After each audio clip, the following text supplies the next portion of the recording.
अब मैं निवेदन करती हूँ इमरान प्रताप गरी जी से कि वो डायस पे आए और अपने शब्द रखें।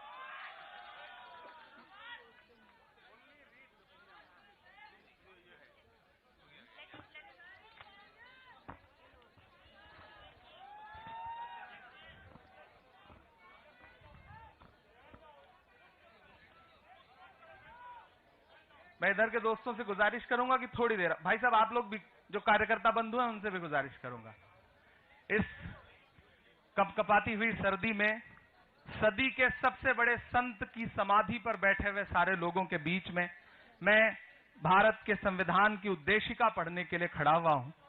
आदरणीय राहुल जी, आदरणीय प्रियंका जी और पूरी कांग्रेस पार्टी, मैं बहुत मुकद्दस जगह खड़ा हूं और बस इतना कह के इसे पढ़ना शुरू करता हूं कि ये किसने कहा आपसे आंधी के साथ हूं, ये किसने कहा आपसे आंधी के साथ हूं, मैं गोडसे के दौर में गांधी के साथ हूं, मैं गोडसे के दौर में गांधी के साथ हूं।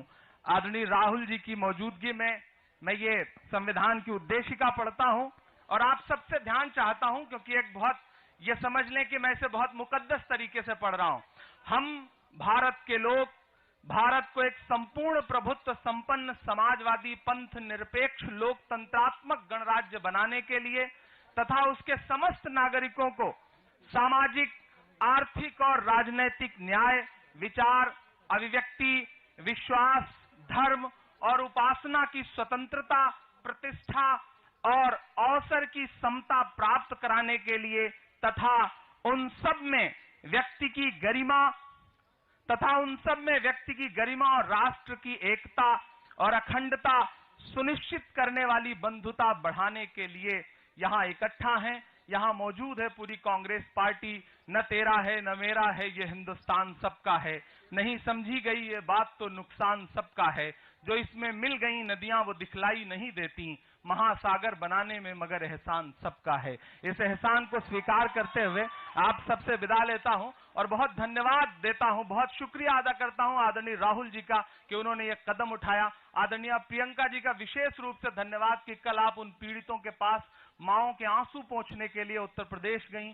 आपका बहुत बहुत धन्यवाद। मेरी आंखों ने वो तमाम मंजर देखे हैं। आप दोनों जिस सर्दी में जिस तरह से इस देश के विकट परिस्थितियों में खड़े हैं, राहुल जी एक शायर होने के नाते दिल की गहराइयों से आपसे बस इतना कह के जा रहा हूं कि वफा के रास्ते का हर मुसाफिर गवाही देगा कि तुम खड़े थे। देश कुछ भी कहे, देश कितनी भी आंधियां खड़ा करने की कोशिश करे, लेकिन मैं ये कह रहा हूं कि लहू में भीगे तमाम मौसम गवाही देंगे कि तुम खड़े थे। लहू में भीगे तमाम मौसम गवाही देंगे कि तुम खड़े थे। वफा के रास्ते का हर मुसाफिर गवाही देगा कि तुम खड़े थे। शहर का सूरज गवाही देगा कि जब अंधेरों की कोख से निकलने वाले ये सोचते थे कि कोई जुगनू बचा नहीं है, तो तुम खड़े थे, तो तुम खड़े थे। तुम्हारी आंखों की ताकतों में जलती रोशनी ने नई मनाजिल हमें दिखाई। तुम्हारे भाई, तुम्हारे बेटे, तुम्हारी बहनें, तुम्हारी माएं, तुम्हारी मिट्टी का जर्रा जर्रा गवाही देगा कि तुम खड़े थे, कि तुम खड़े थे।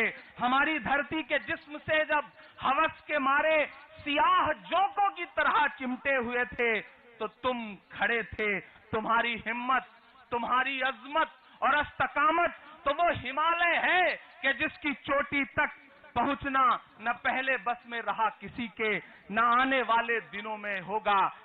सो आने वाली तमाम नस्लें गवाही देंगी कि तुम खड़े थे, कि तुम खड़े थे। धन्यवाद। शुक्रिया इमरान जी। अब मैंने